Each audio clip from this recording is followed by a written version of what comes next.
Hey everybody, it is Ed. So this video I wanted to talk about, well, a question that I'm frequently asked, and that question basically is, hey, Ed, why do you have all of your mom and dad's old Elvis memorabilia? How come they don't have it hanging up, or, how come they don't have it at their place, and how come you have it? So the basic answer is this. If we go back in time, almost, I want to say about 25 years ago, I've been dating my wife for a couple of years, and I was over at my parents, and I happened to notice that outside the side of the house to be put out for garbage was a bunch of 8-track tapes, cassette tapes, and some posters and other things. And I looked, and it was all my father's old original Elvis cassettes and 8 tracks and posters and things like that. Like some of the posters that you see hang on the back wall back there. And I remember talking to my parents. I'm like, "What are you doing?" They're like, "Well, we're cleaning up. We're done. Been there, did that.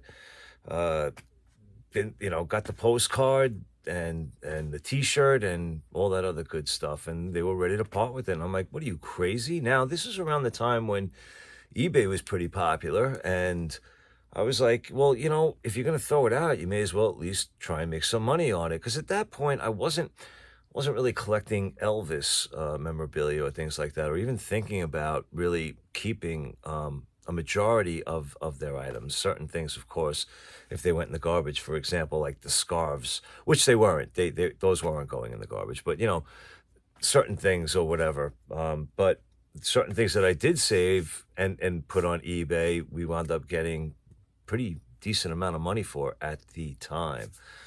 All right, but that's basically how it started. So now through eBay, I'm putting up things. I wish I had pictures that I could show you right now, but if you can imagine, we had the store promo poster for the Aloha from Hawaii, which was a rectangular banner.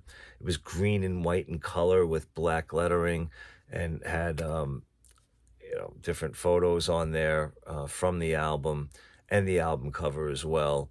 But we got, a good amount for that. I had a promo poster that was in the store, uh, rectangular, that hung long way, for the 8-track for Elvis in Memphis. And at the bottom, it had the advertisement for Elvis's opening at the International in 1969. We had that. We sold it. We had a bunch of things. Had an original triangular 1973 banner from Las Vegas Hilton that was like, I think it was 3 feet by 2 feet. I think it was 2 feet across and then 3 feet down, or maybe two and a half across and 3 feet down. But triangular, it was like a fluorescent orange banner, and it was, unfortunately, it wasn't in the best condition, had some tears in it and whatnot, but still, sold for, I mean, again, at the time, like around $1,000, which was crazy. And again, this is, you're talking 1998, 1999. So, there were certain things that I went through and decided that, I wanted to keep for myself if they were going to get rid of it. And of course, my parents were like, "Well, yeah, then take it." Because again, they were just going to throw all this stuff out. So, you see like the display stands behind me, the cardboard, of Elvis Always, and then the other one from 1973 that advertised in record stores for the Aloha from Hawaii. And then the posters behind that, in the blue suit, my father got either in Buffalo or at Madison Square Garden shows, at one of his concerts. And I think the next one, if I remember correctly, was in 73. I think he might have gotten that at the Coliseum. I'm not exactly sure. Possibly Vegas. But again, not entirely sure. The poster next to it of the uncut sheet, we got that from Ed Banja. Um, and, there's some stuff from Vegas back there. The Elvis on Tour cardboard poster. Again, I believe my father pulled that like off of a subway, advertisement in New York City at one point. The scarves in the back, of course, the King's Court poster, the other scarves. Again, these are all things that, well, not that my mom was going to throw out, but she just was, had them stored away and really wasn't going to do anything with them and didn't want them, in other words, I offered to bring them to her house and have her hang them up there, but she really wasn't interested. So she told me just do it here. So that's what we have. All right. And again, just a reminder, of course, we know who that is in the middle. All right. But this is my mom and that is my dad. And there we have Pat and Jim Morris. There's Red West in the background. There's Colonel Parker's arm. I believe that's Sonny West. And yeah, so that's their picture with Elvis. And then here they are with the snowman himself, Colonel Tom Parker. All right. And yes, these are original photos. So there you go. They do have the Kodak emblem on the backs of each one. But yeah, that pretty much sums it up. Ticket stubs, same thing. All the fan club material, they were in boxes and they were ready to go out to the curb. So had I not been there that day and miraculously saved everything, it would have all been gone. It would have all been in the garbage. All of that, backstage passes, the buttons, the posters, not the scarves. Again, my mom would have kept the scarves, but all of this other extraneous stuff, to them would have been gone. The albums probably, because, again, they weren't listening to records at that point. It was all CDs. And we weren't streaming yet. There was no streaming. But again, everything was on CD, so they were getting rid of everything. So I was like, well, just give it to me and I'll sell what I can, and here we go. And that was that. So that's pretty much will sum up why I have my parents' Elvis memorabilia, and why I now own it. Because if I didn't, it would be in a garbage heap somewhere, just rotting away. All right. And yeah, imagine that would have happened. But yeah, I mean, I'll be honest with you. Now that I look back and I think about it, there's very few things that I got rid of where I regret that we did get rid of them. There were, like I said, those posters. That one poster, I really kind of wish I still had the from Elvis in Memphis 8-track advertisement with the announcement of his engagement at the International in Las Vegas in 1969. And yeah, maybe a couple of other things, but otherwise, it is what it is. Somebody else owns them. They're happy with it.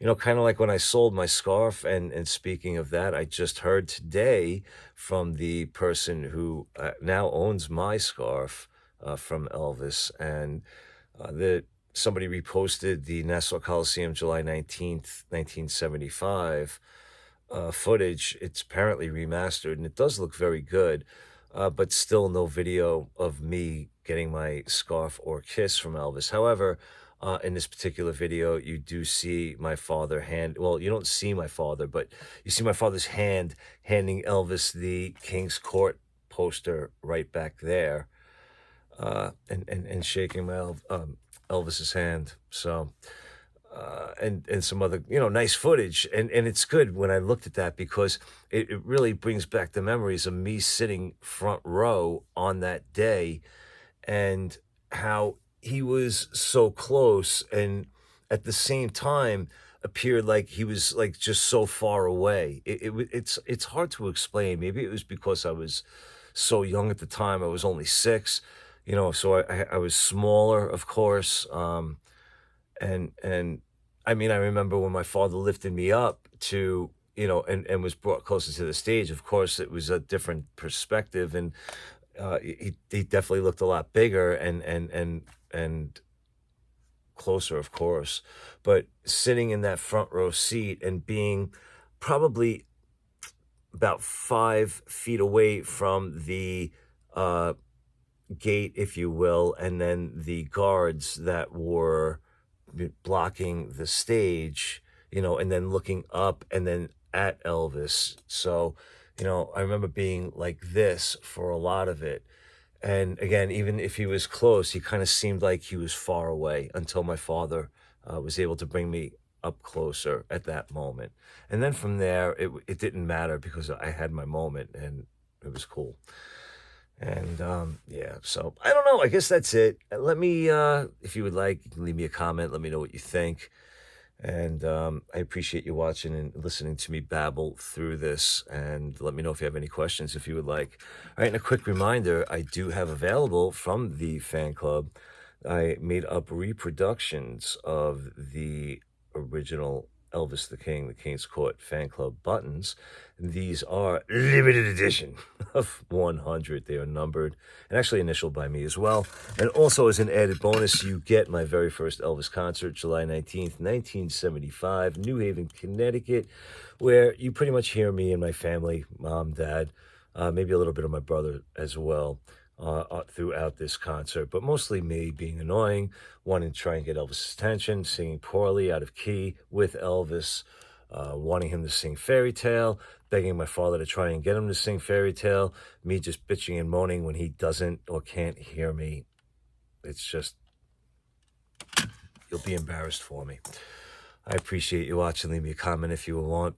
Be good to yourselves, be good to each other. Take care, everybody.